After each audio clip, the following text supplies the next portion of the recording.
Let me start off with the good part and slowly ease into the uncomfortable truth. So you don't think I'm biased against any individual or something like that.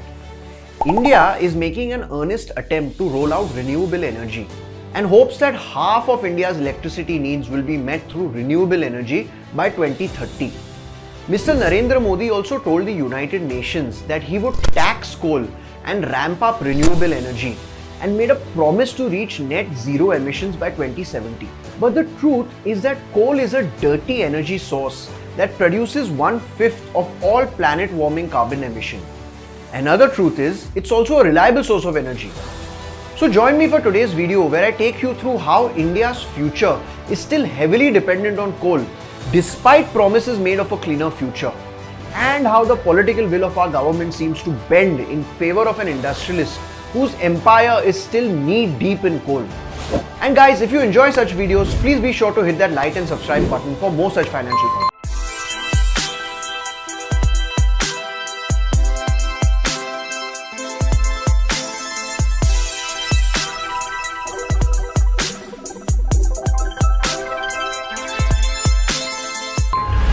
You can't talk about the future of India without mentioning our biggest industrialist, Mr. Gautam Adani. Mr. Adani will be an integral part of India's energy security and plans to invest $50 billion over the next 10 years on green hydrogen projects, which is basically a form of renewable energy produced when water molecules are split and instead of gases that harm our environment, hydrogen is released. With this investment, Mr. Adani wants to be the largest player in the world in the green hydrogen space. And the only other Indian industrialist that could possibly provide him some competition in this arena is Mr. Mukesh Ambani. Mr. Ambani announced that Reliance Industries will spend $10 billion on green hydrogen projects over the next 3 years. But all these are promises. And if one has learnt anything over the years, it's that promises rarely materialize as per plan. So let's focus on facts. The fact is that even though the Adani group wants to be the biggest producer of green hydrogen in the world, it is, according to San Francisco-based Global Energy Monitor, the largest private developer of coal power plants and coal mines in the world. Also, India's coal consumption has more than doubled from 2006 to 2022. Making us the second largest consumer of coal in the world and the third largest carbon emitter in the world. And the Adani group accounts for 25% of imports of coal into India. So our biggest industrialist and our economy, and by extension us, are pretty much tied to this dirty fuel. And let me remind you, Mr. Adani built his empire on coal. Adani Enterprises was India's largest coal importer somewhere back in 1994.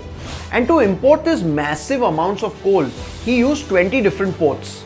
And because he saw ports as a natural extension to his coal business, he purchased a then run-down Mundra port, which today is India's largest in terms of cargo. And the rest, as they say, is history. So let me narrate you a story of how, despite our promises to the world to discourage coal, how our government has outright encouraged it. In June of 2015, Narendra Modi visited Dhaka for his first trip to Bangladesh, projecting himself as a friendly neighbor with deep cultural and trade ties to India. It was a productive trip in which he settled a 40-year-long border dispute and signed a $4.5 billion deal for Indian companies to sell electricity to Bangladesh. One of the power projects was to be built by Mr. Adani's company, who had provided the corporate jet for Modi to use during his political campaign and accompanied the newly elected Prime Minister on his first visits to Canada and France. But all that aside, here is the broad outline of how this Adani power plant got built. Before we go into the details, Mr. Adani built two coal-fired power plants of 800 megawatt each, totaling 1600 megawatts in Godda district of Jharkhand. Godda district is just 60 miles from the border of Bangladesh, and power generated there can be easily transmitted to Bangladesh for their consumption. A good part of this coal will be imported from Mr. Adani's Carmichael coal mine project in Australia. It will be processed and burnt in Jharkhand's Godda district, and the entire power generated will be consumed in Bangladesh. All looks rosy till now. That's until a leaked document last month revealed some fascinating information. This confidential 163-page power purchase agreement Bangladesh signed, or was arm twisted into signing, was accessed by US-based news outlet Washington Post, who actually got 3 industry analysts to review it, and on which most of the information for this video is based. If you recall, a few years ago, there were major protests against Mr. Adani's Carmichael coal mine project in Australia, which is basically Australia's largest and one of the world's last untouched coal reserves, located in the ecologically sensitive Galilee Basin. Mr. Adani fought through the protest, and the mine dispatched its first shipment of coal towards India in December 2021. It's this very mine that will be supplying most of the coal for the Godda power plant. This imported coal will land in a port owned by Mr. Adani in Odisha and be transported some 700 kilometers on a rail line built by him to Godda. So as you can see, the logistics of the entire deal, and coupled with the fact that this imported coal should be taxed, which it's not, but I'll get to that, makes the entire proposition quite expensive and almost doesn't make any economic sense. Unless, of course, the power that's being produced can be sold to someone at a very high price. Enter leaked power purchase agreement. This PPA was designed in part to justify the Carmichael coal mine project, and the result of this is that Bangladesh signed up to purchase power at an exorbitant rate. Analysts estimate between 2 and 5 times the market price of bulk electricity that's available in Bangladesh, and 5 times the price of solar energy. And the worst part is, Bangladesh doesn't even need this power. It has 40% extra power generation capacity than peak demand. In fact, it's forcefully shutting down polluting power plants. Further, the PPA stipulates that Bangladesh must pay Adani roughly $450 million a year in capacity maintenance charges, regardless of whether it generates any electricity. And it's not even clear when they'll receive the power, because Bangladesh hasn't even finished their side of the transmission line. A former high-ranking bureaucrat from Bangladesh's power regulator said that their Prime Minister Sheikh Hasina cannot afford to anger India, even if the deal feels unfavorable. He further went on to say she knows what's bad and what's good, and that if she satisfied Adani, Modi will be happy. But that was just one side of the story, beyond the borders, if I may say. Now let's see what happened in India to facilitate the Godda power project. Not only Bangladesh, but the state of Jharkhand also got a terrible deal. Not only do they have to deal with the environmental hazards that such a massive power plant brings with it, but they got no benefit out of the deal. See, Jharkhand is India's second poorest state. For years, the law required power plants built in Jharkhand to sell 25% of their power back to the state at a discount.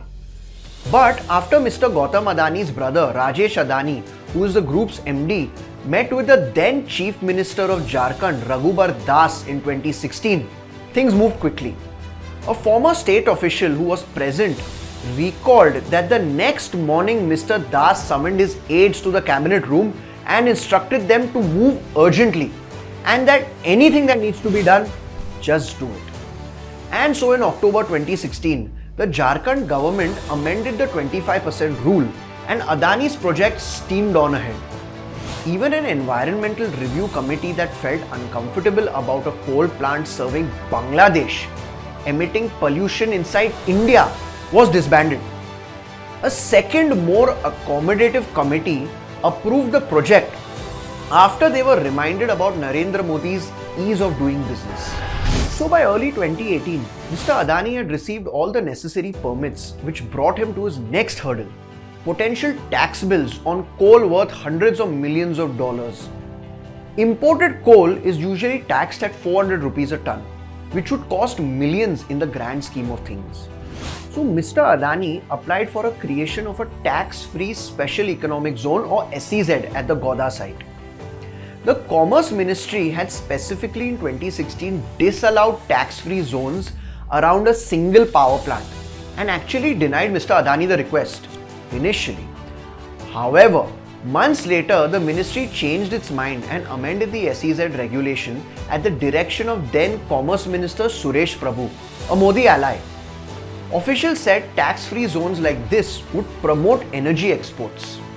This tax exemption is expected to save the company around $35 million a year on just coal imported for the Godha project. But perhaps the most disastrous consequences were felt by the villagers of Godha.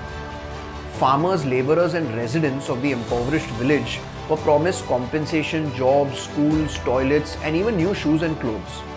But when they began protesting after hearing about the possible ill effects the power plant could have on their environment and crops, the heavy hand of the law came down hard on them. There were reports of assaults, harassment to turn over land, cases being squashed by local police and courts in favour of the Adani group. One local legislator who began to speak out against Mr. Adani and began to turn local opinion of the project was imprisoned for 6 months for public disorder. Residents say that a soaring power plant has materialized in their village, but much of what Mr. Adani promised, schools, toilets, running water, new jobs, have not. My only conclusion here is to set up any big and revolutionary infrastructure project, many brave decisions have to be taken. Much political will is required. And to execute it, one should be willing to go the distance. But how far is too far? That's the question to be asked here.